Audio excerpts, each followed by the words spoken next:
Hello everyone. तो last class में हम आपका संवैधानिक विकास पढ़ रहे थे। संवैधानिक विकास में हमने आपका 1773 से लेकर आपका 1853 तक जो कंपनी के अधीन जितने भी एक्ट आए थे उन सभी को हमने आपका देखा था। तो आज हम उससे आपके आगे को हम आपका कंटिन्यू करते हैं। लेकिन उससे पहले आज आप सभी को पता होगा आज एक बहुत ही महत्वपूर्ण दिवस है। आज ही के दिन मैंने आप लोगों को बताया था 26 नवंबर 1949 को हमारे भारत का संविधान क्या हुआ था, इस दिन बनकर कंप्लीट तैयार हो गया था। ठीक है ना, मतलब हमारे जो संविधान बनाने की जो प्रोसेस थी वो अब इस दिन कंप्लीट हो गया था और कुछ अनुच्छेदों को आज ही लागू कर दिया गया था। और उसके बाद इसको 26 नवंबर को ही लागू ना करते हुए एक डेट निर्धारित कर दिया गया था 26 जनवरी 1950 को। और उस डेट को क्या किया, 26 हमारे संविधान को क्या किया गया, आपका लागू किया गया।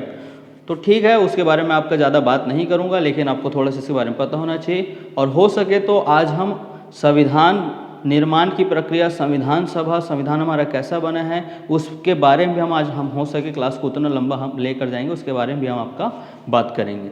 तो चलिए, हम आपका एक्ट पढ़ रहे थे संवैधानिक विकास, उसको हम आपका आगे कंटिन्यू करते हैं। देखिए, लास्ट क्लास में हमने आपको बताया था कि आपका जो एक्ट थे, जितने भी अधिनियम आए थे, उनको हमने दो कैटेगरी में रखा था ना, दो कैटेगरी में डिवाइड किया था। तो एक्ट को आपको दो भागों में बांटना है, ठीक है ना। पहला आपका किसके अधीन था, आपका कंपनी के अधीन जितने भी एक्ट आए थे वो एक्ट को रखना है।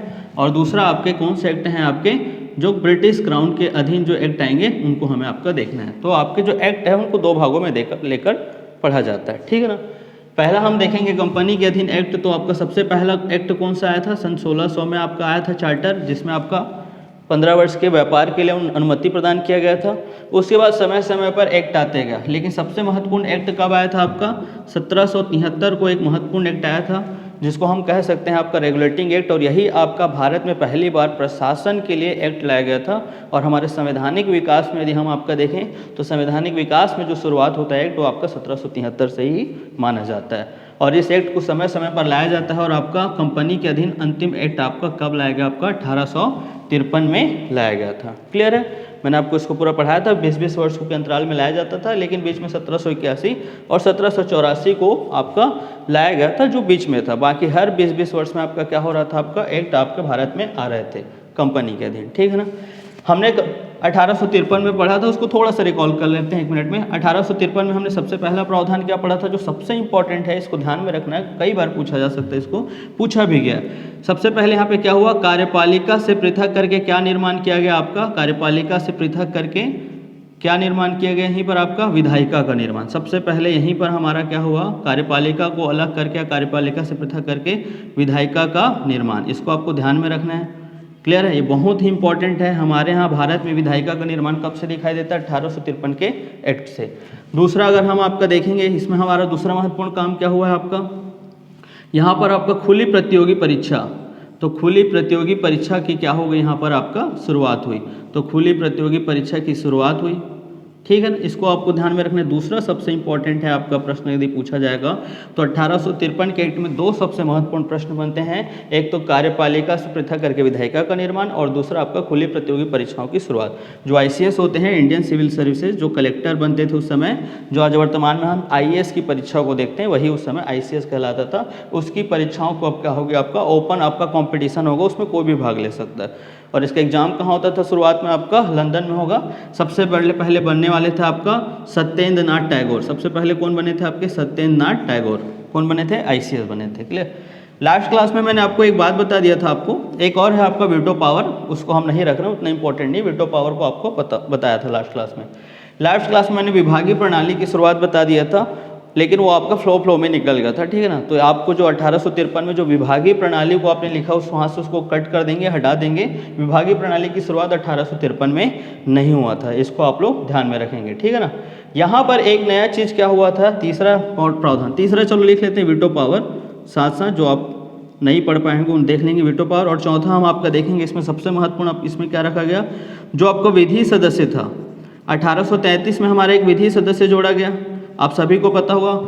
गवर्नर जनरल की परिषद में आपका सबसे पहले 4 थे, उसके बाद 3 हो गए, और 3 के साथ 1 प्लस कब जोड़ा गया, आपका 1833 के एक्ट में। और ये पहला सदस्य क्या था, विधि सदस्य।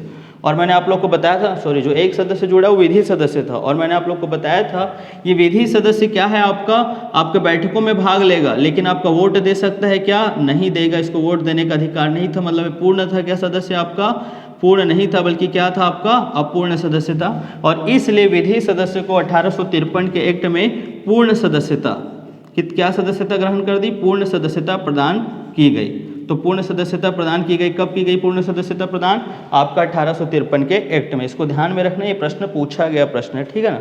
और उसके बाद अगला प्रश्न, अगला जो आपका जो प्रावधान था उसमें ये था कि जो आपका बोर्ड ऑफ क्या था, आपके डायरेक्टर, बोर्ड ऑफ डायरेक्टर में जो आपके जो 24 मेंबर होते थे, उन 24 मेंबर में से आपका संख्या घटाकर कितना कर दिया गया, आपका 18 कर दिया। इतना इंपॉर्टेंट नहीं है, अगर आप इसको जाने तो भी ठीक है, नहीं जानेंगे तो भी कोई प्रॉब्लम नहीं। तो बोर्ड ऑफ डायरेक्टर के जो आपके जो परिषद की संख्या थी 24 से करके क्या कर दिया गया, 18।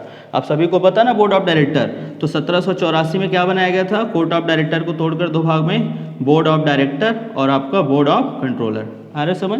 तो दो भागों में आपका क्या कर दिया गया, आपका सॉरी इसकी सदस्यों की संख्या कम हो गई थी, दो भागों में यहाँ पे बटा था। तो कार्यपालिका से पृथक करके विधायिका 1853 के एक्ट में याद रखना है। खुली प्रतियोगी परीक्षाओं को आपको याद रखना है 1853, और विधि सदस्य को पूर्ण सदस्य का दर्जा प्रदान कब किया गया, आपका 1853 के एक्ट में। ये तीन प्रावधान को बहुत अच्छे से क्या करेंगे, याद रखेंगे, ये प्रश्न पूछे जाते हैं परीक्षाओं में, ठीक है ना। ये तीन इंपॉर्टेंट है। चले आगे चलें। तो यहाँ तक आप लोग को समझ आ गया है कि 1853 तक क्या हुआ। 1853 के बाद आप सभी को पता है कि 1857 में हमारे भारत में आपका क्या हुआ था, क्लियर है। उस समय जो भारत के इतिहास में देखेंगे तो 1857 में एक महान आपका क्रांति हुई थी, इसे को ही कहा जाता है 1857 की क्रांति। 1857 की क्रांति हुआ था, क्यों हुआ था क्रांति, वो आपके इतिहास में आप उसको बहुत अच्छे से पढ़ेंगे, क्या कारण थे, क्यों हुआ था। लेकिन सामान्य रूप से हम सभी उसको जानते हैं, हमने बचपन में उसको पढ़ा होगा, जो हमारे स्कूल टाइम का था पीरियड में, उस समय हम लोग उसको बहुत अच्छे से पढ़ा हुआ था, थोड़ा बहुत तो जानकारी रखते ही हम लोग। तो 1857 की क्रांति आप सभी को पता है, जो लॉर्ड डलहौजी ने जो हड़प नीति अपनाया था, एक तो वो कारण बना, और दूसरा कारण ये बना जो सैनिक थे वहाँ पर, जो कंपनी के जो सैनिक थे, ये सैनिक आपका क्या होगा, इनको आपका जो चर्बी लगे हुए कारतूस प्रदान किए, उनको जो बंदूक दिए जाते थे उसमें कारतूस लगता था, और कारतूस आपके जो होते थे वो किसके बने होते, चर्बी, और चर्बी किसका बना होता था, गाय और आपका सुअर का। तो गाय के चर्बी में आपका जो हिंदू लोग होते थे, हिंदू जो सैनिक होते थे, वो गाय को आपका क्या करते, बहुत सम्मान करते हैं, इसलिए वो आपके गाय की चर्बी को वो आपका मुंह से छीलना आपका क्या था, बहुत उन पाप मान के चलते थे, इसलिए वो उन्होंने विरोध किया। और आपका सुअर में आपका अगर हम आपका देखें तो मुस्लिम होते थे, इन मुस्लिमों को भी आपका क्या है कि सुअर से उनको क्या था, काफ़ी घृण रहता उनको, तो सुअर की चर्बी से को मुँह लगाना उनको भी आपका पसंद नहीं था। और इसीलिए आपका यहीं से एक शुरुआत हो जाती है क्रांति। पहले स्टार्ट हो जाएगा आपका कहाँ से, मेरठ से शुरू होगा, उसके बाद धीरे धीरे हम देखेंगे उत्तर भारत में क्या हो जाता है, बढ़ जाता है। यदि आप मैप में देखें तो आप देखेंगे ये वाला जो पोर्शन है, ये यूपी, बिहार, पश्चिम बंगाल, ये वाला पोर्शन, इस पोर्शन में हम आपका देखेंगे तो यहाँ पर क्या चलता है, पूरा आपका 1857 की क्रांति। छत्तीसगढ़ के इतिहास में भी आप 1857 की क्रांति को थोड़ा बहुत देखेंगे, और बाकी जगह थोड़ा बहुत छोटे मोटे इस जगहों पर आप दिखाई देता है। लेकिन बेसिकली उत्तर भारत में यूपी हो गया, दिल्ली हो गया, बिहार हो गया, आपका पश्चिम बंगाल हो गया है, इन क्षेत्रों में आपका क्या चला है, आपका 1857 की क्रांति सबसे ज़्यादा यहाँ पर सक्रिय था। ये 1857 की क्रांति इतनी ज़्यादा प्रबल हो चुकी थी, मतलब इतना ज़्यादा इनका प्रभाव हो गया था कि जो उस समय जो कंपनी की जो सरकार थी, कंपनी का जो गवर्नमेंट था, ये कंपनी की गवर्नमेंट आपका क्या होने वाला था, यहाँ पर यदि सैनिक अगर बहुत ज़्यादा अच्छे से अगर विरोध कर पाते, या फिर कंपनी इनको दमन करने में यदि सफल नहीं हो पाती, तो यहाँ पर ईस्ट इंडिया कंपनी उसी दिन क्या हो जाती, समाप्त हो जाता, और हम भारत जो गुलाम थे ईस्ट इंडिया कंपनी के, उस ईस्ट इंडिया कंपनी से हम क्या हो जाते, आपका स्वतंत्र हो जाते। कारण क्या था, क्योंकि जो भी सैनिक होते थे, जो सैनिक कंपनी का जो सैनिक होता था ईस्ट इंडिया कंपनी, यदि हम आपको उसको प्रतिशत में देखें 100% में, तो कंपनी के सैनिक होते थे उसमें से 70% सैनिक वो क्या होते थे, भारतीय होते थे, और 30% सैनिक क्या थे, आपके ब्रिटिश के होते थे, अंग्रेज होते थे। तो 70% सैनिक यदि एकजुट हो जाते तो 30% सैनिक तो ऐसे ही क्या हो जाते, वो आपके समाप्त कर डालते। कभी कभी कई जगह रेशियो ऊपर नीचे हो सकता है, 75-25 भी देखा मिलता है कहीं कहीं पर। तो आपका 70% सैनिक यदि 30% सैनिकों पर यदि हमला करते तो भी सैनिक समाप्त हो जाते। और आपका इस जब आपका किसी भी आपका जो राज्य है, शासक, यदि उसके सैनिक ही नहीं रहेंगे तो आपका शासन ही नहीं कर पाएगा, और सैनिक क्या करा पाएंगे, उसको आपका उस जो शासन व्यवस्था है, जिसकी शासन उससे क्या हो जाते, मुक्त हो पाते। लेकिन आपका ऐसा नहीं हो पाया। हमारे यहाँ आपका जो भी 1857 की क्रांति थी वो आपका सही ढंग से आपको उसको इम्प्लीमेंट नहीं कर पाए थे, और इसलिए 1857 की क्रांति एक मायने में देखा जाए तो असफल था, और अंग्रेज उसको आपको दमन करने में सफल हो गए। और जब दमन करने में सफल हो गए तो एक चीज़ यहाँ से बहुत क्लियर हो गई थी कि जब 1857 की क्रांति के बाद जो रिपोर्ट आपका फिर कहाँ गया, इंग्लैंड में गया, और इंग्लैंड में वहाँ पर जब उसके पीछे आपको उसके बारे में मतलब चर्चा की गई कि आखिर क्या कारण था कि 1857 की क्रांति हो गई, मतलब इतना व्यापक क्रांति हो गया 1857 की क्रांति, ऐसे क्या कारण थी। और जब उन कारणों को खोजा गया तो उन कारणों में ये पता चला कि जो ईस्ट इंडिया कंपनी है, ईस्ट इंडिया कंपनी, ये ईस्ट इंडिया कंपनी अब आपका शासन करने के क्या नहीं थी, आपका शासन के लायक नहीं थी, मतलब ये शासन करने में सक्षम नहीं थी। कौन, आपका ईस्ट इंडिया कंपनी। और जब ये सक्षम नहीं होगा तो इसलिए यहाँ निर्णय लिया गया, कहाँ पर, ब्रिटेन में निर्णय लिया गया, इंग्लैंड में निर्णय लिया गया कि इस ईस्ट इंडिया कंपनी को अब क्या कर दिया जाए, समाप्त कर दिया जाना चाहिए। और वहाँ की जो शासिका है, इंग्लैंड की शासिका है, जो उसी को देखो, इंग्लैंड ब्रिटेन दोनों एक ही है ना, दोनों बोलता हूँ तो आपके एक ही लेकर चलना है। जो इंग्लैंड की शासिका है, जो वहाँ की महारानी, वो क्या करेगी, जो शासन व्यवस्था को, जो ईस्ट इंडिया कंपनी के तहत भारत में शासन हो रहा था, जब कंपनी को समाप्त कर दिया जाएगा, और कंपनी को समाप्त करके उस शासन व्यवस्था को स्वयं अपने हाथों में ले लेगी, मतलब वहाँ की जो सरकार है वही क्या करेगी, भारत में शासन करेगी। आ रहा समझ, आ रहा है यहाँ पर। तो अब यहाँ पर ये समझ आ गई कि कंपनी अब शासन करने में असमर्थ है, सक्षम नहीं है, और इसलिए 1857 की क्रांति का ही परिणाम ये रहा कि हमारे यहाँ जो प्रशासनिक सुधार हुए उसमें भी क्या हुआ है, बहुत बड़ा आपका क्या हुआ, परिवर्तन हुआ। और उसी के मद्देनज़र आपका एक एक्ट लाया गया, उसी एक्ट का नाम है क्या, आपका 1858 का गवर्नमेंट ऑफ इंडिया एक्ट। देखिए पहली बार आप अब इसका नाम क्या बदल गया है, गवर्नमेंट ऑफ इंडिया एक्ट, मतलब भारत शासन अधिनियम।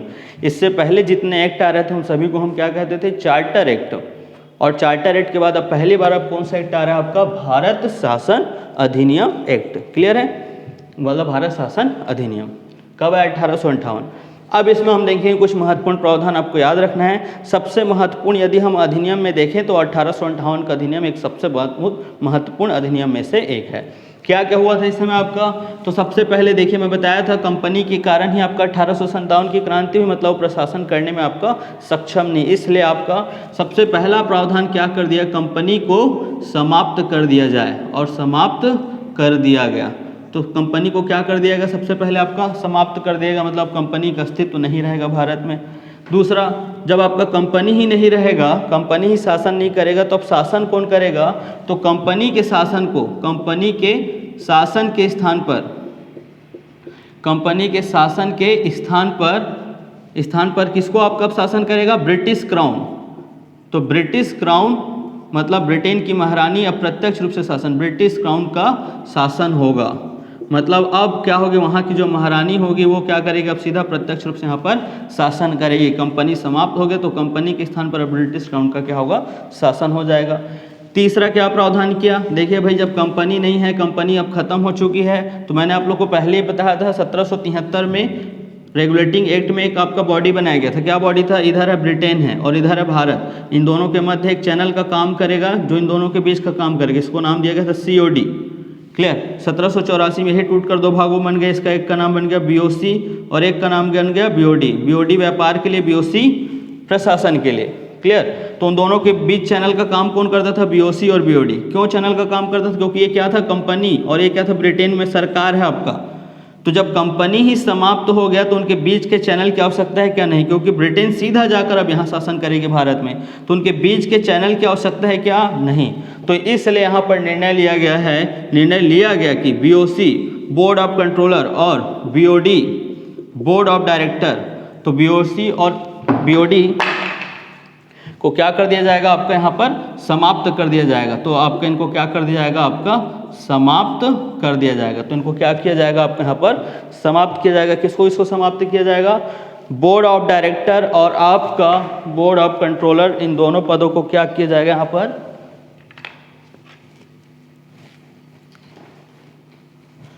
समाप्त कर दिया जाएगा। ठीक है ना, इसको आपको समझना है, ठीक है ना।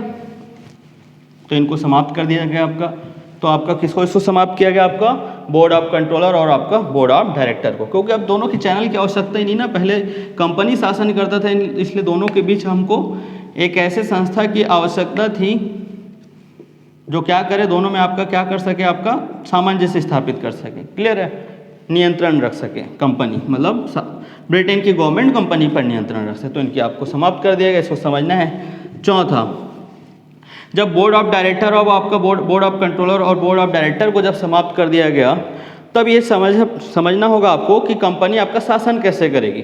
भाई वहाँ पर तो कंपनी के अधिकारी पदाधिकारी बैठे हैं, ठीक है ना, कंपनी को तो हमने समाप्त कर दिया, लेकिन कंपनी के जो अधिकारी जो प्रशासक हैं उनको तो हमने समाप्त नहीं किया, अभी भी तो वो हैं। तो उनको कौन सा डिपार्टमेंट देखेगा, तो उनके लिए क्या किया गया, ब्रिटेन में ही के अंदर, ब्रिटेन की जो सरकार थी, ब्रिटेन में वहाँ के जो प्रधानमंत्री थे, प्रधानमंत्री के अंदर आपके क्या होते, बहुत सारे मंत्री होते हैं, और प्रधानमंत्री को ये लगा कि अब वहाँ पे कंपनी में जितने शासक प्रशासक हैं, जो भी अधिकारी हैं, उनके लिए क्या करेंगे हम, उनको आपको वो हमारे प्रति कैसे उत्तरदायी हो, मतलब उनकी रिपोर्ट को हम अपने अंदर पास कैसे लाएं या फिर सरकार के पास कैसे हो, उसके लिए उन्होंने क्या किया, एक मंत्रालय का गठन किया। देखें, इसको समझेंगे आप लोग, भारत सचिव में आप लोग समझेंगे। देखें, ध्यान देंगे, जैसे कि माना कि आपका भारत है, अभी भारत है, बगल में हमारा क्या है, पाकिस्तान, ठीक है।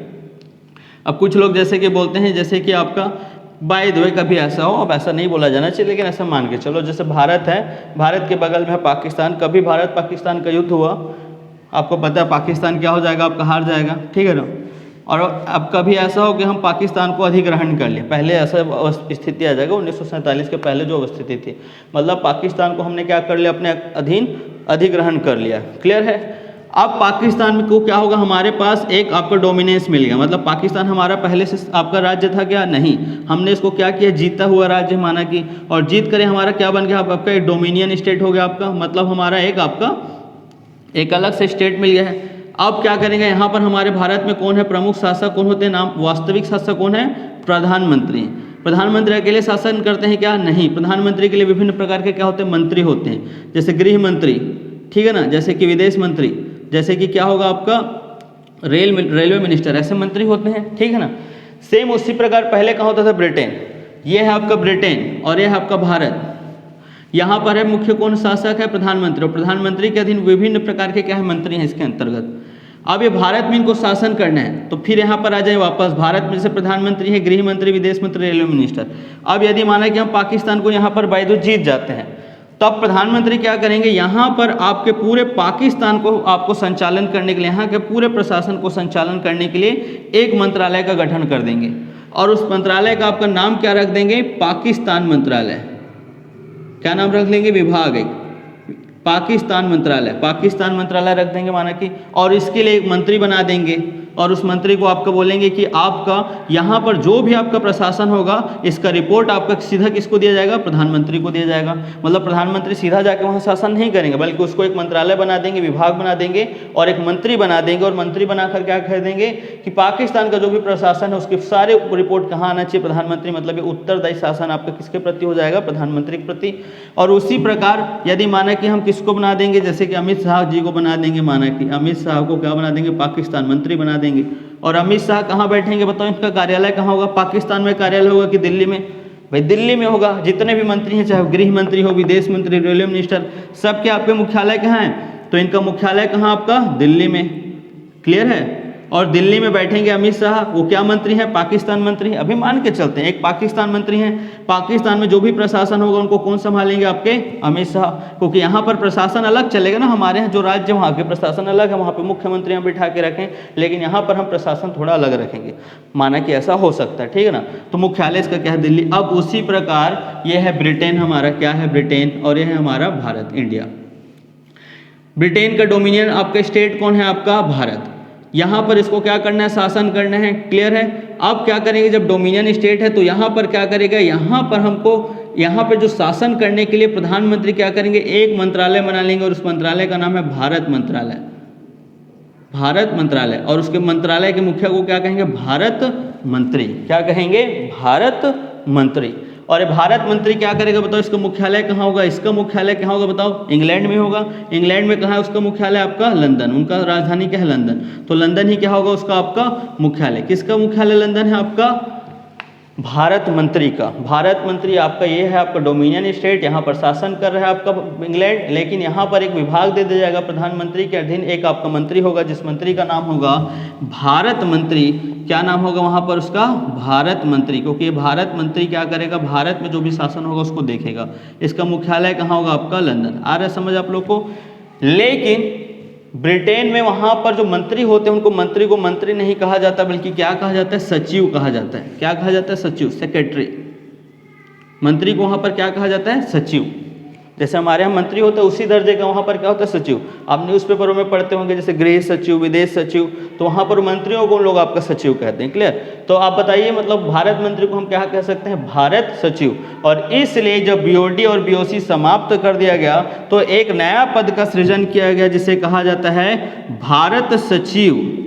भारत सचिव का पद सृजन किया गया। भारत सचिव का पद क्या किया गया? सृजन। मतलब एक मंत्री बनाएंगे जो प्रधानमंत्री के अधीन ही आपका काम करेंगे, मतलब प्रधानमंत्री को रिपोर्ट बनाएंगे। इसका काम है भारत में हो रहे प्रशासन की क्या करना, प्रधानमंत्री को जानकारी, मतलब ओवरऑल क्या करना, इंग्लैंड से क्या होगा? प्रशासन संचालन। उसके लिए एक मंत्री पद है, भारत सचिव का पद। इसका मुख्यालय कहाँ होगा? लंदन। अब ये बताओ, भारत सचिव, अब आपका मंत्री तो कोई भी बन जाता है, लेकिन उसको पता है क्या भारत के बारे में क्या हो रहा है, कैसे? उसको तो कुछ नॉलेज नहीं, क्योंकि वहाँ तो मंत्री जो विधायिका का सदस्य वो बन सकता है, उसको कोई नॉलेज होना हो जरूरी नहीं है। और इसलिए आपका भारत सचिव के लिए क्या किया गया? भारत सचिव के लिए, भारत सचिव के आपका प्रशासन के संचालन के लिए, तो भारत सचिव के लिए 15 सदस्यीय क्या है आपके? 15 सदस्यीय आपका परिषद की स्थापना की गई। क्या की गई यहाँ पर? 15 सदस्यीय परिषद की स्थापना।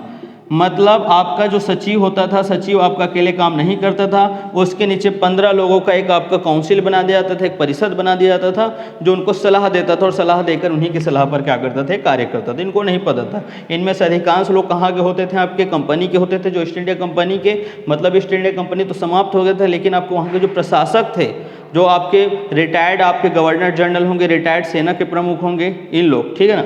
और आपके इंग्लैंड के जो रह रहे कुछ आपके जो अधिकारी कर्मचारी, उनको मिलाकर एक क्या बना दिया जाता था? परिषद। आ रहा समझ? तो आपका भारत सचिव का पद सृजन किया होगा, और भारत सचिव के लिए 15 सदस्यीय परिषद की क्या कर दी गई? स्थापना कर दी गई। अगला क्या प्रावधान किया गया? अगला प्रावधान ये किया गया आपका कि आपका सेक्रेटरी हो गया। अब भाई कंपनी समाप्त हो गया ना, पहले कंपनी था तो कंपनी की आपके जो हेड होता था उस समय भारत में, तो उसको हम क्या कहते थे? गवर्नर जनरल, भारत का गवर्नर जनरल।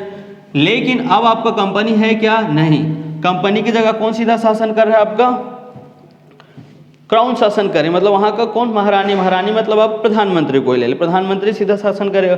तो अब ऐसी स्थिति में क्या कर सकते हैं? आपका यहाँ पर हम क्या करेंगे, जो गवर्नर जनरल है उस गवर्नर जनरल को गवर्नर जनरल नहीं बल्कि क्या कहा जाएगा? आपका वायसराय का दर्जा दिया गया। तो गवर्नर जनरल को किसका दर्जा दिया गया? वायसराय का दर्जा दिया गया, या फिर वायसराय। अब आपका गवर्नर जनरल नहीं कहेगा, बल्कि क्या कहलाएगा? वायसराय का दर्जा दिया गया। क्लियर? अब वायसराय का दर्जा मतलब क्या है? देखिए, गवर्नर जनरल था, लेकिन साथ साथ अब वो क्या है? वायसराय। मतलब वायसराय कम गवर्नर जनरल। कैसे वायसराय कम गवर्नर जनरल? यदि भारत में यदि प्रशासन का संचालन करना है, संचालन प्रशासन मतलब पूरे भारत का जो मुखिया होगा वो आपका क्या है? आपका गवर्नर जनरल। क्लियर? लेकिन मैंने आपको बताया था 1854 में आपके क्या आया था? डलहौजी, और डलहौजी जी ने क्या किया था? आपका हड़प नीति अपनाया था। क्या लाया था? हड़प नीति। और हड़प नीति के तहत क्या किया था? बहुत सारे आपके जो देसी रियासतें थी, और देसी रियासतों को इन्होंने आपका क्या कर लिया था? आपका हड़प लिया था रियासतों को, ठीक है ना। तो देसी रियासतों को क्या किया था? इन्होंने हड़प लिया था और आपके किस में मिला लिया था? साम्राज्य में मिला दिया था। लेकिन 1858 का जब एक्ट आया था, उसी में आपका वहाँ के जो हेड जो गवर्नर जनरल थे, उन्होंने क्या किया? ब्रिटेन की महारानी के आदेश पर, मतलब वहाँ के शासक के आदेश पर जितने देसी रियासतों को हड़प लिया गया था उनको क्या कर दिया गया? आपका मुक्त कर दिया गया। मतलब उनके राज्य को क्या कर दिया गया? वापस दे दिया गया, मुक्त कर दिया। मतलब उनके साम्राज्य जो देसी रियासतों को हड़प लिया गया था, मतलब ब्रिटिश शासन ईस्ट इंडिया कंपनी के अधीन आपका जिसको ला लिया गया था, उन्होंने क्या कर दिया? वापस कर दिया, मतलब मुक्त कर दिया। और इसी के तहत जितने भी भारत में देसी रियासतें थी, कौन थे आपके? देसी रियासत। तो देखेंगे यहाँ पर आपका ब्रिटेन है, ब्रिटेन की शासिका मतलब ब्रिटेन की सरकार। ब्रिटेन की सरकार, जब ब्रिटेन की सरकार किससे संवाद करती थी? ब्रिटेन की सरकार करती थी संवाद, किससे संवाद करेगी? देसी रियासतों से। क्योंकि देशी रियासतों को उन्होंने भले आपका मुक्त किया था, छोड़ दिया, लेकिन पूर्ण रूप से मुक्त नहीं किया, बल्कि देशी रियासतों के साथ उन्होंने संबंध स्थापित करके रखा था। पूरी तरीके से वो मुक्त नहीं थे, कुछ आपके संबंधों के साथ, मतलब उन्होंने अभी अपने अधीनस्थ बनाकर उन्होंने क्या किया, आपका शासन करना प्रारंभ कर दिया। तो ब्रिटेन की सरकार जब आपका देशी रियासतों से संबंध करता था तो उस समय गवर्नर जनरल को क्या कहा जाता था, आपका वायसराय कहा जाता था, वायसराय। और इसके बाद उसका नाम वायसराय ही पड़ गया, गवर्नर जनरल बहुत कम कहा जाने लगा। आपका गवर्नर जनरल आपका इसलिए कहा जाता था, पहले आपका जो प्रशासन का हेड होता था, तो जब प्रशासनिक हेड होता था तब गवर्नर जनरल कहा जाता था। और ब्रिटेन की सरकार जब देशी रियासतों से संवाद करती थी तो उस समय आपका ये ब्रिटेन की महारानी की आपके प्रतिनिधि के रूप में क्या करता था, कार्य करता था। और इसलिए आपके इसको गवर्नर जनरल को यहाँ पर हम क्या कहते हैं, वायसराय हम कहते हैं, ठीक है ना। और इसलिए गवर्नर जनरल को वायसराय का क्या दिया गया, आपका दर्जा प्रदान किया गया। और ये प्रश्न कई बार पूछा जाता है, क्लियर है, ठीक है। क्या सबसे पहले हम आपका देखेंगे, सबसे पहले हमारे वायसराय कौन थे आपके, तो सबसे पहले हमारे वायसराय थे आपके कौन थे, Canning, Lord Canning, Lord Canning, इसको भी आपको याद रखना है, ठीक है ना। ये भी प्रश्न पूछे जाते हैं पीएससी में, इससे इस तरह के प्रश्न आते हैं। बहुत ज़्यादा आपका डिटेल में एकदम जाकर प्रश्न नहीं किया जा रहा है, लेकिन आपको थोड़ा समझ कर रखेंगे तो क्या होगा, आपको आसानी जाएगा। ये सब भी आप लिख लेंगे ना आप लोग, ठीक है ना। तो गवर्नर जनरल को आपको क्या दिया गया, वायसराय का क्या दिया गया, दर्जा। तो मुख्य रूप से 6 प्रावधान हैं। पहला आपका कंपनी को समाप्त कर दिया गया, कंपनी के स्थान पर अब प्रशासन कौन करेगा, आपका शासन, ब्रिटिश कौन, मतलब ब्रिटेन की महारानी, वो जो मुख्य शासिका होती है वही। उसके बाद बोर्ड ऑफ डायरेक्टर और बोर्ड ऑफ कंट्रोलर को क्या कर दिया गया, समाप्त। और इसके स्थान पर भारत सचिव का पद क्या किया गया, सृजन। भारत सचिव मतलब भारत मंत्री, जो ब्रिटेन में रहता था उसका मुख्यालय भी कहाँ है, ब्रिटेन की राजधानी लंदन। भारत सचिव अकेले शासन नहीं करता था, बल्कि उसके लिए क्या 15 सदस्यीय परिषद की स्थापना की गई। और गवर्नर जनरल को आपका क्या किया गया, वायसराय का क्या किया गया, दर्जा प्रदान किया गया।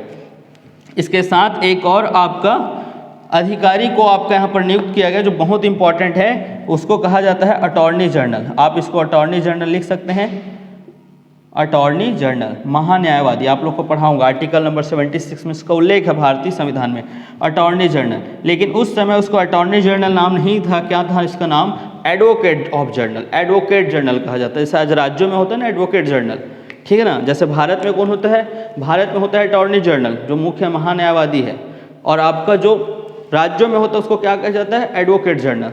तो उस समय तो डोमिनियन स्टेट थे, इसलिए उसको क्या कहा जाता था, एडवोकेट जनरल। लेकिन अगर उसका वर्तमान स्वरूप देखें तो किसके हिसाब से, अटॉर्नी जनरल। तो अटॉर्नी जनरल का पद भारत में सबसे पहले किस अधिनियम के तहत लाया गया था, तो उसको आप क्या लिखेंगे, 1858 के एक्ट से आया गया था, क्लियर। तो टोटल कितने प्रावधान हो गए, 7। तो 1858 में हमको 7 प्रावधानों को क्या करना है, याद रखना है। ये बहुत इंपॉर्टेंट है। सभी आपके एक्ट में से सबसे महत्वपूर्ण एक्ट कौन सा है, आपका 1858 का एक्ट, क्लियर है, बन जाएगा। इसको आप लोग को याद करना है ना। मैं बहुत स्लो आप लोग को इसलिए थोड़ा पढ़ा रहा हूँ ताकि आपको धीरे धीरे आपको क्या हो, समझ आए। एक बार में मैं लिखवा देता चीज़ों को तो आपको कोई मतलब नहीं था पढ़ाने का। मेरा काम क्या पढ़ाना, मैं तो पढ़ा देता, लेकिन वो आपको भी याद होना चाहिए, ठीक है ना। तो आप लोग आराम से इसको देखकर आपको समझ इसको क्या करना है, पढ़ना है, क्योंकि ये टफ पोर्शन है। क्योंकि यहाँ पर चीज़ें आप जो पढ़ते हैं वो हमेशा आपको याद नहीं रहती हैं, ठीक है ना। एक हफ्ते बाद आपसे पूछा जाएगा, आप भूल जाएंगे, ठीक है ना। आज मैं जो क्वेश्चन आप लोग को दिया भी था, आप लोग को ग्रुप में डलवाया था, आप लोग उसको देखेंगे तो आपको कई सारी चीज़ें दिमाग से उतर जा रहती हैं। तो इसलिए आपको क्या करना है, इसको बार बार अभी पढ़ना है, ठीक है ना। तो चलिए, तो यहाँ तक हो गया आपका, तो इसको मैं रब कर रहा हूँ, ठीक है ना।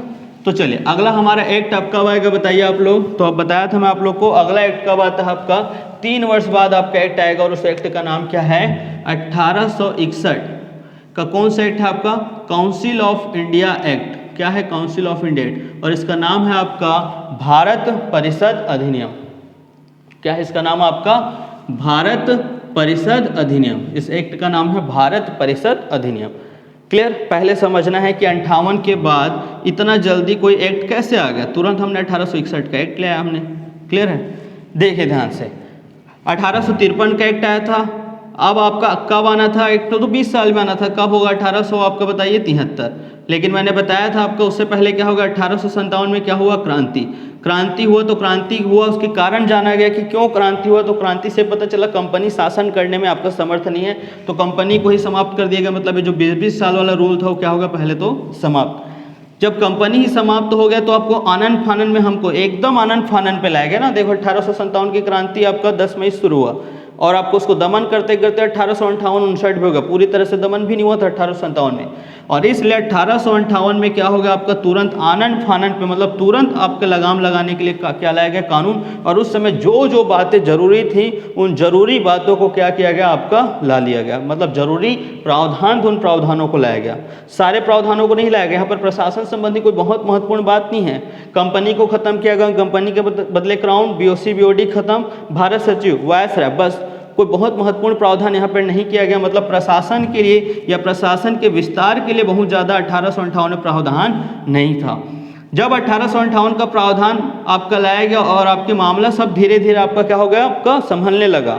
मतलब कोई अब क्रांति नहीं हो रही थी, 1857 की क्रांति पूरी तरह से दमन हो गई थी। अब पूरा बहुत अच्छे से विश्लेषण किया गया कि अब भारत में प्रशासन कैसे करना है, क्योंकि अब अंग्रेज या फिर आपका ब्रिटेन की क्राउन ये नहीं चाहती थी कि भारत के लोग फिर से कोई बहुत बड़ा विरोध करें, कोई बहुत बड़ा विद्रोह करें, कोई क्रांति लेकर आ जाए। और इसलिए वो प्रशासन को क्या करना चाहते थे, सुदृढ़ करना चाहते थे। एक ऐसा प्रशासन चाहते थे जो आपका लॉन्ग लाइफ चले, लंबे समय तक चले। और इसलिए 1858 में आपको जो आनन फानन में लाया गया था, इसमें प्रशासन की कोई बात नहीं कही गई थी, प्रशासन का कोई विस्तार की बात नहीं की गई थी। और इसके लिए आपका उनको फिर से एक कानून लाना था। तो 3 वर्ष के अंदर बहुत ही सोच समझ कर उन्होंने 1861 का कानून लाया। और प्रशासन के संबंध में सबसे महत्वपूर्ण अगर कानून है तो 1861 का कानून लाया गया। इसका मुख्य काम था कि भारत में किस तरह से हमको प्रशासन करना है, हमको एक ऐसे प्रशासन की व्यवस्था को लेकर आना है जिसके माध्यम से भारत में फिर से कोई ऐसा कोई बड़ा विद्रोह ना हो,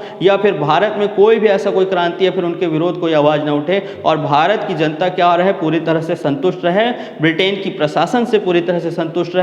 और उसके लिए उन्होंने आपका क्या लाया, 1861 में आपका कानून लेकर आया। तो मुख्य रूप से किसके लिए लाया गया था 1861 का कानून, प्रशासन को सुदृढ़ करना है, प्रशासन को विस्तार देना है, अच्छे से प्रशासन करेंगे करके लाया गया था। क्लियर है। तो 1858 का आपका आनन फानन में था, लेकिन 1861 का कानून क्या था आपका, बहुत ही आपका सोच समझ कर बहुत अच्छे तरीके से लेकर आया था। ठीक, क्या क्या प्रावधान था देख लेते हैं। प्रावधान, पहला प्रावधान ये था कि 1858 का जब क्रांति हुआ था तो उस क्रांति में हम आपका देखें, उस समय 1858 की क्रांति में 1857 की क्रांति में बहुत सारे भारतीय रियासत के जो राजाएं थे उन्होंने क्या किया, अंग्रेजों को आपका मदद किया। अंग्रेजों को मदद किया मतलब अंग्रेजों को उन्होंने आपको जानकारी दी, अंग्रेजों को उन्होंने आपका सैनिक सहायता प्रदान की, क्योंकि अधिकांश सैनिक कहाँ पे थे आपके, विद्रोह कर चुके थे। तो ब्रिटेन की सरकार को उन्होंने सैनिक प्रदान की, सैनिक सहायता प्रदान किया, मुखबिरी किया, उन्होंने उनको आपका आश्रय प्रदान किया उनको। और इस वजह से क्या हो गया, अंग्रेज क्या हो गए, जीतने में सफल हुए 1857 की क्रांति को। और जब उन्होंने आपका किससे मदद लिए थे, भारतीयों से ही मदद लिया था। तो अब इनका आपका दायित्व ये बन गया था कि भारतीयों को क्या प्रदान करना पड़ेगा, आपको उनको भी रियायत देना पड़ेगा, उनको भी भारत जो ब्रिटिश गवर्नमेंट है उनके शासन में क्या करना पड़ेगा, आपका शामिल किया गया। और इसलिए जो 1853 के एक्ट में जो विधायिका बना था, और विधायिका का नाम क्या बन गया था, विधान परिषद। कानून बनाने के लिए जो आपका जो विधायिका बनाया गया था, कब बनाया गया था विधायिका, 1853 के एक्ट में, उसी को आपका विधान परिषद नाम देगा। और इसी समय आपका गठित हुआ वो, ठीक है ना। और विधान परिषद में क्या कर दिया, विधान परिषद का क्या किया गया, विस्तार। क्या किया गया, विधान परिषद का विस्तार किया गया। और विस्तार करके यहाँ पर कितने सदस्य बना दिए, 6 से 12 सदस्य बनाए गए, 6 से 12 सदस्य। और 6 से 12 सदस्य में क्या थे, आधे क्या होंगे आपके गैर सरकारी सदस्य, आधे गैर सरकारी सदस्य होंगे। कैसे गैर सरकारी सदस्य होंगे, सरकारी मतलब कौन होते हैं आपके, जो आपके ब्रिटिश गवर्नमेंट है, ठीक है ना, जो आपका क्राउन है, क्राउन के जो अधिकारी होते थे उनको सरकारी सदस्य बोलते हैं। और जो क्राउन के जो सदस्य नहीं होते थे, मतलब जो सामान्य रूप से बाहर से आते थे, अधिकारी नहीं होते थे, उनको हम क्या बोलते हैं, गैर सरकारी सदस्य। तो आधे क्या हो, गैर सरकारी सदस्य होने चाहिए। और इसी गैर सरकारी सदस्य में पहली बार भारतीयों को क्या किया गया, शामिल किया। पहली बार किनको शामिल किया गया, पहली बार भारतीयों को शामिल, किस में शामिल किया गया, विधान परिषद में आपका क्या किया गया, भारतीयों को शामिल किया गया।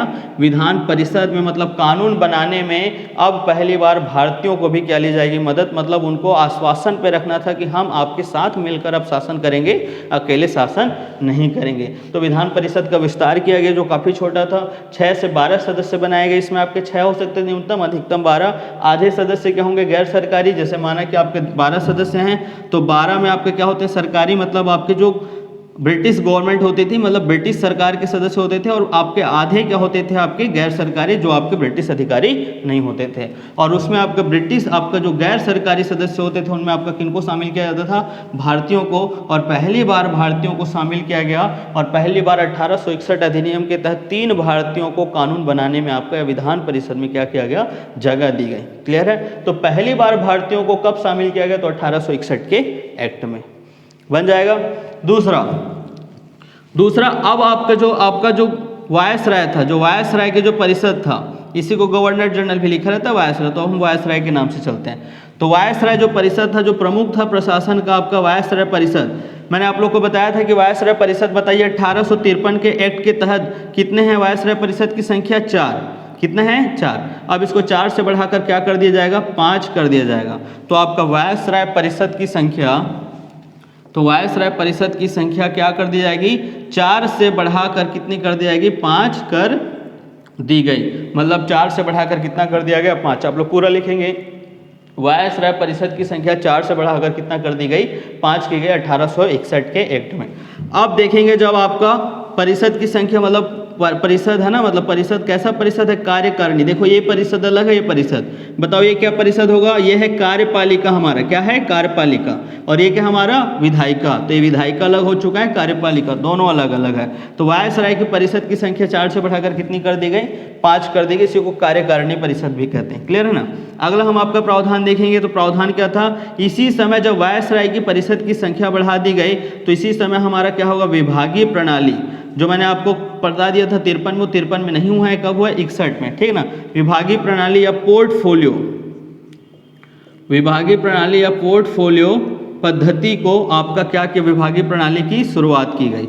और मैंने आपको 1853 के एक्ट में जब आपका विभागीय प्रणाली को बता रहा था, तो उस समय समझाया था क्या होता है विभागीय प्रणाली। मतलब पहली बार जो वायसराय होता था, वो अपने विभागों का क्या करेगा, बंटवारा करेगा, मतलब अलग अलग विभाग बनाए जाएंगे। अब आपका पूरा प्रशासन क्या करता था, वायसराय और परिषद मिलकर शासन करते थे।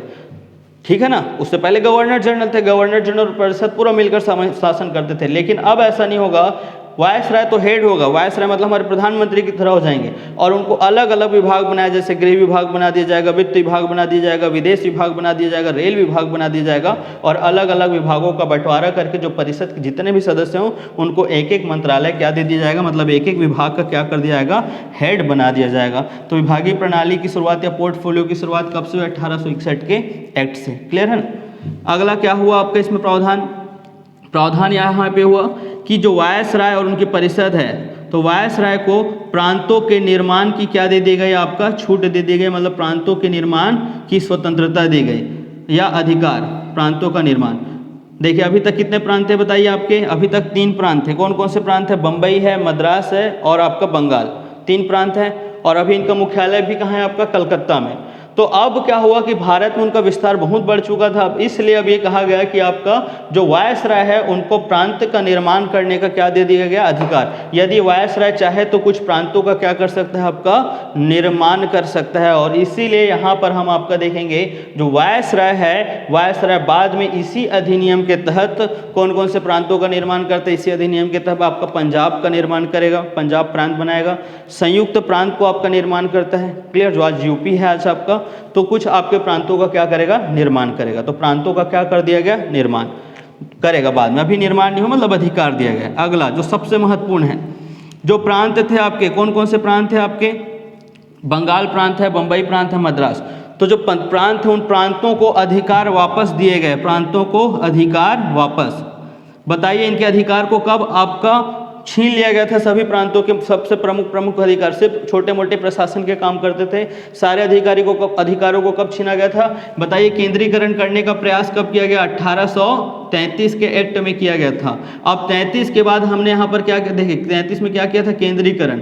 अब केंद्रीकरण सब किस ओर जाएंगे, हम आपका विकेंद्रीकरण, मतलब आपका वापस अधिकारों को हम प्रदान करेंगे, तो विकेंद्रीकरण होंगे। और प्रांतों के अधिकारों को क्या किया गया, वापस दिया गया। और इसलिए यहाँ पर हम आपका देखें तो कौन सा अधिकार हमको देखने को मिल रहा है, यहाँ पर जो आपके प्रांतों के सैन्य अधिकार थे, सैनिक अधिकार थे। प्रांतों का आपका क्या अधिकार है, आपका वित्त के अधिकार, वित्त का थोड़ा सा बचा हुआ था, सैन्य अधिकार है या फिर जो कानून बनाने का अधिकार है वित्त का अधिकार थोड़ा बहुत मामले में वित्त का बजट पारित बस ये करते थे, बाकी सारे अधिकार उनके पास होते थे। तो प्रांतों के अधिकार को वापस किया गया। और इसीलिए यहाँ पर हम पहली बार हम क्या देखते हैं, विकेंद्रीकरण प्रणाली की शुरुआत होती है। प्रश्न यही पूछा जाता है कि विकेंद्रीकरण की शुरुआत किस एक्ट के तहत हुआ। तो विकेंद्रीकरण की शुरुआत आपका एक्ट से हुआ है। आपका कौन सा एक्ट से हुआ है, 1861 के एक्ट से। और इसी को हम बोल सकते हैं पहली बार यदि संघात्मक व्यवस्था की शुरुआत यदि भारत में देखा जाए तो कब से देखा जाता है, 1861 के एक्ट, मतलब प्रांतों को आपका शक्ति दी गई, प्रांतों के अधिकारों को दिया गया। क्लियर है। तो प्रांतों को अधिकार दिया गया, प्रांतों को निर्माण की बात कही गई यहाँ पर। और क्या हुआ आपका, देखिए यहाँ पर आपका विधान परिषद है, तो विधान परिषद आपका एक्ट तो बनाएगा, लेकिन यदि आपातकाल स्थिति आ जाएगा तो आपातकाल स्थिति में कानून बनाते हैं, उसको हम आपका बोलते हैं अध्यादेश। तो वायसराय को अध्यादेश, यहाँ पर आप पूरा लिखेंगे ना, वायसराय को अध्यादेश बनाने का अधिकार है, अध्यादेश बनाने की शक्ति प्रदान की गई। तो वायसराय को अध्यादेश बनाने की शक्ति प्रदान की गई, मतलब यदि वायसराय चाहे तो कभी भी क्या बना सकता है, कोई कानून बना सकता है। ठीक है ना, बाद में फिर विधान परिषद में उसकी चर्चा होगी। तो वायसराय क्या करेगा, अध्यादेश बनाने की शक्ति प्रदान की गई। अगला क्या हुआ यहाँ आपका, यहीं पर आपका भारत में क्या होगा, हाई कोर्ट। भारत में क्या होगा आपका, हाई कोर्ट। तो भारत में आपका हाई कोर्ट का निर्माण होगा, हाई कोर्ट। ठीक है ना, आपको मैं नहीं लिख रहा हूँ पूरा, आप लोग समझ जाएंगे। हाई कोर्ट उच्च न्यायालय, आप लोग लिख लेंगे उच्च न्यायालय का निर्माण। अब देखिए उच्च न्यायालय का निर्माण कैसे होगा, तो भारत में अब यहाँ पर 3 आपके उच्च न्यायालय का निर्माण किया जाएगा इस अधिनियम के तहत। कौन कौन से उच्च न्यायालय बनेंगे, सबसे पहला उच्च न्यायालय आपका बनेगा आपका कलकत्ता। बताइए कलकत्ता इससे पहले क्या था, सुप्रीम कोर्ट था। वो सुप्रीम कोर्ट को हटाकर वही सुप्रीम कोर्ट क्या बन जाएगा, कलकत्ता हाई कोर्ट। यहाँ पे लिख देता हूँ आपका, यहाँ पर सबसे पहले कौन सा हाई कोर्ट बनेगा, कलकत्ता हाई कोर्ट बनेगा। क्लियर है, Calcutta high court. Calcutta high court के बाद दूसरा प्रांत हमारा क्या है, मद्रास। और आपका दूसरा कहाँ बनेगा, मद्रास। और तीसरा आपका यहाँ पर क्या बनेगा, बम्बई। तो यहाँ पर 3 हाई कोर्ट का क्या होगा, निर्माण। कलकत्ता में होगा, मद्रास में होगा, बम्बई में। 3 हाई कोर्ट का निर्माण किया जाएगा, कलकत्ता, मद्रास और आपका बम्बई। ये तीनों के तीनों कब बनेंगे, 1862। प्रावधान कब है आपका, 1861, लेकिन बनेंगे कब, 1862। जैसे कि आप लोग को बताना भूल गया था, इधर देख लीजिए, देखेंगे ध्यान से। 1773 के एक्ट में आपको पता है सुप्रीम कोर्ट का गठन हुआ था, मतलब प्रावधान था उसका। लेकिन इसका गठन बना कब, निर्माण कब हुआ, तो निर्माण हुआ 1774 में। क्लियर है। आपका हाई कोर्ट का आपका किस एक्ट के तहत है, 1861 के एक्ट के तहत है। लेकिन आपका बनेगा कब, आपका 1862। कहाँ कहाँ बना है, पहला बनेगा बंगाल। बंगाल में कहाँ बनेगा, कलकत्ता में। और कलकत्ता का जो अब आज हाई कोर्ट देखते हैं वर्तमान में, वो 150 वर्ष पुराना है। जो कलकत्ता का जो अब हाई कोर्ट देखते हो कब बन गया था, 1862 में। उसी बिल्डिंग में हम आपको देख सकते हैं। क्लियर। कलकत्ता के बाद दूसरा आपका मद्रास। आज भी इस हाई कोर्ट का नाम क्या है, मद्रास हाई कोर्ट। ठीक है ना। और मद्रास हाई कोर्ट भी कब बना था, 1862। और तीसरा हाई कोर्ट है आपका बम्बई हाई कोर्ट, और आज भी इसका नाम क्या है, बम्बई हाई कोर्ट। और ये भी कब बना है, 1862 में बना है, ये भी 1862। ये तीनों हाई कोर्ट आप कब कितने साल वर्ष पुराने हैं भारत में, 150 साल से भी पुराना है। एक और आपका फिर कब बना, 1866 में एक और हाई कोर्ट बना आपका, Allahabad high court. Allahabad high court, तो इलाहाबाद हाई कोर्ट बने भी कब बना, 1866, 4 साल बाद। तो 4 प्रमुख हाई कोर्ट थे। फिर बाद में पटना हाई कोर्ट आएंगे, पंजाब हाई कोर्ट, उसको हम बाद में देखेंगे। ठीक है ना। इतना आप लोग को समझ आ रहा है। हाई कोर्ट का निर्माण कब हुआ था आपका, 1861 के एक्ट में, और आपका कलकत्ता, मद्रास और बम्बई। क्लियर है। 1861 के हम कुछ प्रमुख प्रावधानों को ही देख रहे हैं, सभी को मैं यहाँ पर नहीं बता रहा हूँ, उसके बहुत सारे प्रावधान थे इसमें। इस प्रावधान के यदि सबसे प्रमुख यदि आपको पूछा जाए उद्देश्य क्या था, तो इस प्रावधान मतलब 1861 के एक्ट का सबसे प्रमुख उद्देश्य क्या था, तो उद्देश्य क्या है आपका, पहली बात है प्रशासन को क्या करना है, विस्तार देना है। प्रशासन को क्या देना है, विस्तार। उद्देश्य में ये पूछ सकता है ना मेंस में, अभी ऐसे ही लिखो, उसके बाद मैं आपको पूरा मेंस में आंसर करना सिखाऊंगा। तो आपका प्रशासन का विस्तार। दूसरा क्या करना है, प्रशासन को सुदृढ़ करना है। आपका क्या करेंगे, प्रशासन को सुदृढ़, मतलब उसको मजबूत करना है हमको, प्रशासन को। और तीसरा हम आपका यहाँ पर क्या करेंगे, प्रशासन को मजबूत करने के बाद हम आपका, यदि हम आपका देखें तो विकेंद्रीकरण की ओर भी हम आपका देखते हैं। तो आपका ऐसा कानून था जो विकेंद्रीकरण की ओर गया आपका। क्लियर है ना। उसके बाद आपका देख सकते हैं आपके प्रशासन के नए नए तकनीक आपके प्रयोग हो गए। पहली बात हम आपका देखेंगे क्या क्या बना था यहाँ पर, विधायिका। तो विधायिका आपके पूर्ण रूप से विधायिका का निर्माण यहाँ पर हो चुका था। 53 में बस प्रावधान था, लेकिन बना कब? विधायिका निर्माण हो गया था, मतलब विधायिका हमको दिखाई देता है। वायसराय परिषद आपका मजबूत हुआ क्योंकि परिषद की संख्या भी बढ़ी, विभागीय प्रणाली बढ़ी, मतलब कार्यपालिका भी क्या हो गया आपका? बहुत अच्छे से आपका काम करना शुरू कर रहा है आपका, तो कार्यपालिका भी मजबूत हो गया, विभागीय प्रणाली आ गया है। क्लियर है, मतलब कार्यों में विशेषज्ञीकरण आएगा। और तीसरा हम आपका देख रहे हैं कोर्ट आ गया है। पहले जो सुप्रीम कोर्ट था, एक कोर्ट आपका जिला कोर्ट टाइप का था, मतलब एक जिला में जो आज कोर्ट होता है वैसी कोर्ट आपका कोई महत्वपूर्ण नहीं था उस समय आपका, लेकिन अब जो कोर्ट बन रहा था वो बहुत आपका अच्छे से काम करेगा, प्रॉपर काम करेगा। और इसलिए हम यहाँ पर देख सकते हैं न्यायपालिका की भी क्या हो गई आपकी अच्छे से शुरुआत, मतलब प्रशासन के जो 3 अंग होते हैं, सरकार के 3 अंग होते हैं, वो तीनों अंग के स्वरूप हमको 1861 के बाद भारत में दिखाई देता है। और इसलिए भारत में हम प्रशासन को हम अच्छे से कब देखते हैं? 1861 के बाद से। आ रहा है आप लोग को समझ? क्लियर है? और भी बहुत सारी बातें छत्तीसगढ़ में भी बताऊंगा। आप लोग छत्तीसगढ़ में आप लोग रट्टा मारते होंगे, बताइए भाई रायपुर जिला कब बना है, बिलासपुर जिला कब बना है और संबलपुर जिला कब बना? आंसर कीजिए आप लोग, कब बना है बताइए। जब बने होंगे आपको छत्तीसगढ़ भूगोल में कब बना है? तीनों बने हैं 1861 में बने हैं। 1861 में हम आपका देखेंगे, देखिए छत्तीसगढ़ में 1854 से आपका ब्रिटिश गवर्नमेंट की शुरुआत हो जाएगी, इतिहास में पढ़ाऊंगा, ठीक है ना। आप लोग जिला पढ़े होंगे ना भूगोल में।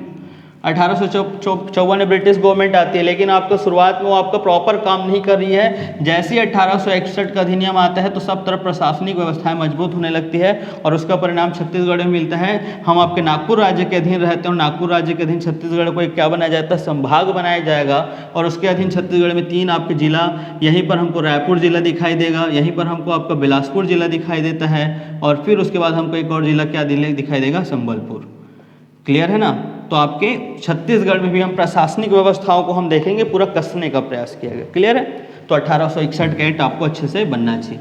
अब चलिए भाई 1861 का एक्ट बन गया, काफ़ी अच्छा था एक्ट आपका, बहुत अच्छे से आपका यहाँ पर कार्य हो रहा था। लेकिन अब आपको ये समझना है कि अब भारत में क्या अब अगला एक्ट कब आएगा, ऐसा उसको कोई महत्वपूर्ण प्रावधान नहीं किया गया था कि इस डेट के बाद ही कोई एक्ट आएगा। 1861 के बाद बहुत बढ़िया कानून चल रहा था, आपके वायसराय भिन्न भिन्न उन्होंने आपका काम किया, उसको फॉलो किया, और उसके बाद आपके कोई ऐसी कोई प्रॉब्लम नहीं हो रही थी हमारे यहाँ, ठीक है ना।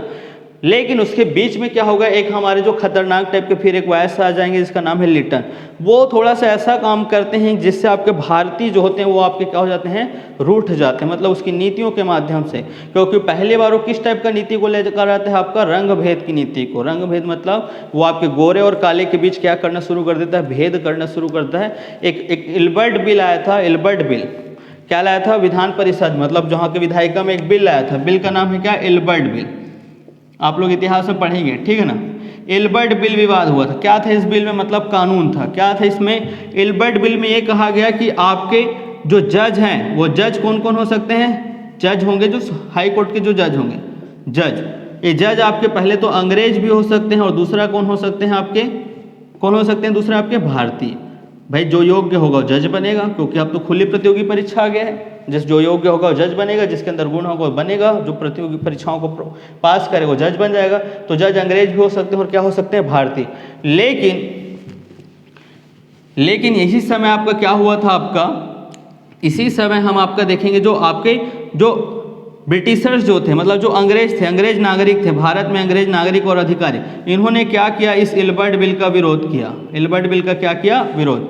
इल्बर्ट बिल का विरोध करके उन्होंने क्या कहा कि हम सिर्फ और सिर्फ अंग्रेजों के अधीन ही क्या करेंगे? आपका कोई भी मुकदमा सुन सकते हैं, मतलब अंग्रेज हमें दंड देने का अधिकार है। इन भारतीय मतलब इन काले कलूटे लोगों से हम आपका क्या नहीं सुन सकते हैं? हम आपका कोई भी आपका मुकदमा या फिर कोई भी आपका निर्णय नहीं सुन सकते। हम किसके अधीन ही सुनेंगे? आपके अंग्रेज। तो उस समय ऐसी घटनाएं घटी थी, एक तो लिटन था और एक इल्बर्ट बिल था। ये दोनों की वजह से क्या हो गया था? आपका भारतीय थोड़ा सा रुष्ट हो गए थे, एक ये कारण। दूसरा आपका क्या कारण होगा? ध्यान से देखेंगे 1885 में आपका एक बहुत ही महत्वपूर्ण संस्था का गठन होता है। उस संस्था का नाम है आपका कांग्रेस। कौन सा संस्था का गठन होता है? कांग्रेस का गठन। और जब कांग्रेस का गठन होगा तो कांग्रेस आप सभी को पता है, आज जो कांग्रेस पार्टी वही वाली कांग्रेस पार्टी, आप लोग इतिहास में इसको बहुत अच्छे से पढ़ेंगे, ठीक है ना, थोड़ा बहुत आप लोग जानते भी होंगे। तो 1885 में कांग्रेस का गठन हुआ और इस कांग्रेस का कार्य क्या था? इस कांग्रेस का एकमात्र कार्य था, मतलब कांग्रेस एक मंच था। पहले तो देखें किसका मंच था? ये आम भारतीयों का मंच था। आम भारतीय मतलब आम भारत के जो जनता थे, जो हम आपके सिविल थे, मतलब जो पब्लिक था, उनके लिए क्या था? एक मंच। और ये क्या करते थे? इस मंच के माध्यम से आपके मंच के माध्यम से जो आपके ब्रिटिश गवर्नमेंट थी, जो ब्रिटेन शासन कर रही थी यहाँ पर, उनसे क्या करता था आपका प्रशासनिक सुधार या प्रशासनिक सुधार की मांग करना इनका मुख्य काम था। प्रारंभ में प्रशासनिक सुधार की मांग। जब ये आपका मंच बने, इसमें कुछ पढ़े लिखे लोग यहाँ पर इसमें आपकी सदस्यता ग्रहण की, इनकी हर साल मीटिंग होने लगी। और जब मीटिंग होने लगी तो इनको ये लगा कि हमारे यहाँ जो शासन हो रहा है इनको थोड़ा सा समझ आया था। क्यों समझ आ रहा है, मतलब इनकी बुद्धि थोड़ी विकसित हो गई थी। क्यों? क्योंकि इससे पहले क्या होगा, हमारे भारत में आपका अंग्रेजी शिक्षा की शुरुआत हो गई थी। अंग्रेजी शिक्षा मतलब अब लोग पढ़ने लगे थे, यहाँ के लोग विदेशी शिक्षा को सीखने लगे। बहुत लोग लंदन जाके पढ़ते थे, जैसे महात्मा गांधी भी गए थे आपके, बहुत लोग दादा भाई नौरोजी वहाँ जाकर पढ़ाई की, वहाँ जाकर रहने लगे और चीज़ें उनको समझ आने लगी। जब उनको चीज़ें समझ आने लगी तो ये पता चला कि हम लोग यहाँ भारत के लोग हैं और हमारे ऊपर शासन कोई दूसरा कर रहे हैं हमारे ऊपर। तो ये उनको लगा ये क्या है, तो पहली बात गलत है। प्रशासन में किनकी भागीदारी होना चाहिए, भारतीयों की भी भागीदारी होना चाहिए। तो भारतीयों की भागीदारी के लिए उन्होंने क्या कर दिया, प्रशासनिक सुधार की मांग। और दूसरा उनको कहीं ना कहीं ये लगने लगा जो ब्रिटिश गवर्नमेंट है, ये ब्रिटिश गवर्नमेंट क्या कर रही है, आपका भारत के धन को क्या कर रही है, धन को लूट रहा है, भारत के धन को लूटने का काम कर रहा है। क्या कर रहा है, भारत के धन को लूटने का काम। तो भारत के धन को लूटने का क्या कर रहा है, कार्य कर रहा है कौन, आपका गवर्नमेंट। तो उनको ये भी लगा कि कहीं ना कहीं हमारे साथ भी क्या हो रहा है, गलत। हमारे भारत को जो सोने की चिड़िया है उसको इन्होंने धीरे धीरे क्या कर रहे हैं, एक पक्षी रूप से कहाँ लेकर जा रहे हैं, ब्रिटेन लेकर जा रहे हैं। मतलब भारत धीरे धीरे क्या हो रहा है, आपका कमजोर हो रहा है। और इसलिए 1885 में जब आपके धीरे धीरे संगठन बड़ा होते गया और इनकी लगातार हर बार मांग करते थे, हम इन लोग क्या करते थे, बैठकर बस लेटर लिखने का काम करते थे। लंबा चौड़ा स्केल वगैरह लेकर आते थे, लाइन खींचते थे और लिखते थे सेवा में श्रीमान, और उसके बाद लेटर लिखना शुरू। और डेली के डेली लेटर भेज रहे हैं, डेली के डेली लेटर। और वायसराय के पास रोज लेटर आ रहा है, वो पढ़ पढ़ के परेशान हो गया। उसका जो लेटर बॉक्स भर जाता था, ठीक है। और जब लेटर का जवाब नहीं देते थे तो स्मरण पत्र लिखते थे। मैंने वो लेटर लिखा, आपको याद नहीं किया, तो फिर उसके लिए स्मरण पत्र लिखते थे। तो इसलिए उनका दिमाग खराब हो गया था कि इनका जो वायसराय थे, उन लोग ब्रिटेन की महारानी तक को लेटर लिख डालते थे, वहाँ के प्रधानमंत्री को भी लेटर लिख देते थे। तब इन लोगों को लगा चलो भाई लोग कुछ मांग कर रहे हैं, इनकी मांगों को क्या कर लिया जाए, स्वीकार कर लिया जाए। आओ भाई तुम लोग, भाई तुम्हारी मांगों को क्या करेंगे, स्वीकार करेंगे। और इसी कारण इस कांग्रेस के आपके प्रारंभिक दौर के दबाव के कारण एक फिर से क्या लाएगा, आपका संवैधानिक सुधार लाएगा। मतलब फिर से क्या लाएगा, कानून लाएगा। उसका नाम आपका बना आपका 1892 1892 का आपका भारत परिषद अधिनियम। तो फिर अब क्या आ गया आपका 1892 का भारत परिषद अधिनियम, काउंसिल ऑफ इंडिया एक्ट। ये आया आपका कब आया, 1892। समझ आएगा आपको क्यों आया, उसके पीछे का कारण क्या था। पीछे का कारण है आपका कांग्रेस पार्टी। ठीक है, क्या होगा बताइए, क्या मांग कर रहे हैं, हमें भी चाहिए कानून बनाना है, हम भी प्रशासन में भागीदारी करेंगे, मौका दो।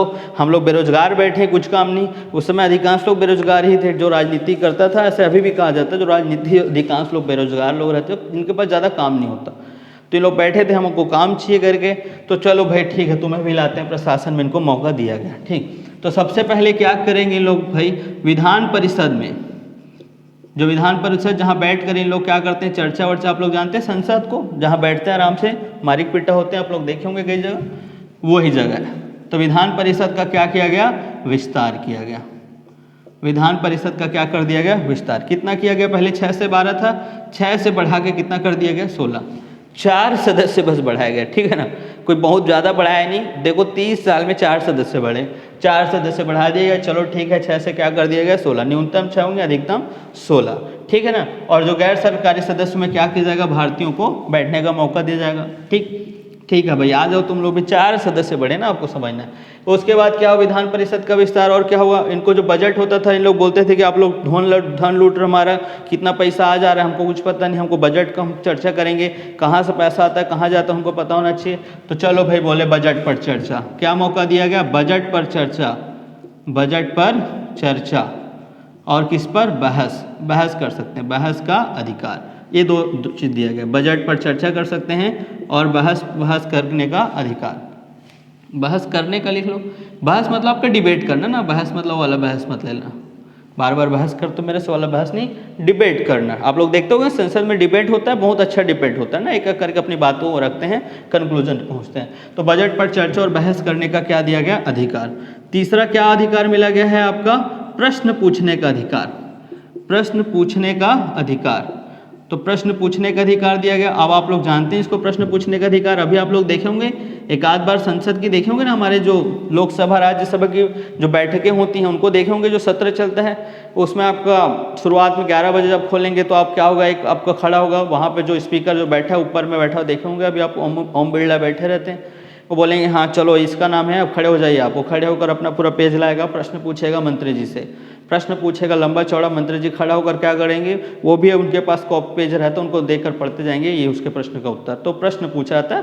प्रश्न पूछने से क्या होता है कि जो प्रशासन होता है वो नियंत्रित रहता है। अगर आप किसी से प्रश्न पूछेंगे बार बार तो उसको लगेगा मेरे से प्रश्न पूछता है, तो आप ठीक ठाक उससे क्या करेंगे, काम करेंगे, और इसलिए आप क्या करेंगे, नियंत्रण में रहेंगे।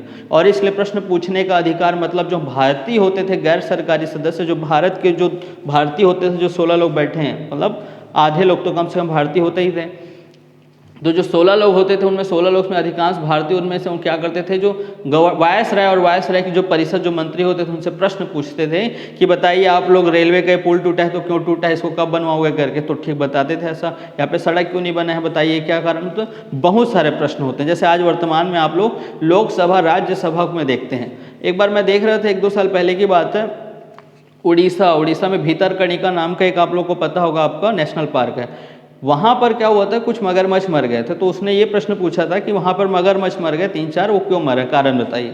तो वहाँ पर जो उस समय शायद मंत्री, मेरे ख्याल से प्रकाश जावड़ेकर थे, पर्यावरण मंत्री, उन्होंने खड़ा होकर बिल्कुल विस्तार से बताया कि भाई ये कारण है मगरमच्छ करने के, अब आगे से हम बिल्कुल सतर्क रहेंगे कि कोई भी मगरमच्छ ना मरे, हम उनके आपके आत्मा की शांति के लिए मनोकामना करते हैं। मतलब ऐसे उन्होंने एक हंसी मजाक में इस बात को भी बोल दिया था। मतलब इस लेवल के भी प्रश्न पूछते हैं, ठीक है ना, क्लियर है, तो आपको समझना है। तो प्रश्न पूछने का अधिकार कब मिला, 1892 में, ठीक है ना। बजट करने और बहस करने पर अधिकार 1892, विधान परिषद का विस्तार कर दिया गया 1892। दूसरा, कांग्रेस के सदस्यों को लगता है कि हम भी जाएंगे, लेकिन ऐसे नहीं जाएंगे, हम वोटिंग के माध्यम से जाएंगे, ठीक है ना। और इसलिए पहली बार भारत में बहुत इंपॉर्टेंट बनता है, पूछना चाहिए, अप्रत्यक्ष निर्वाचन प्रणाली की शुरुआत हुई। क्या हुई भारत में, अप्रत्यक्ष निर्वाचन प्रणाली की शुरुआत। तो अप्रत्यक्ष निर्वाचन प्रणाली की शुरुआत कब मानी जाती है आपका, तो अप्रत्यक्ष निर्वाचन प्रणाली की शुरुआत मानी जाती है आपका 1892 के भारत परिषद अधिनियम से। सिर्फ 4 प्रावधान को याद रखना है, सबसे इंपॉर्टेंट है बजट पर बहस और आपका चर्चा करने का और प्रश्न पूछने का अधिकार, बस।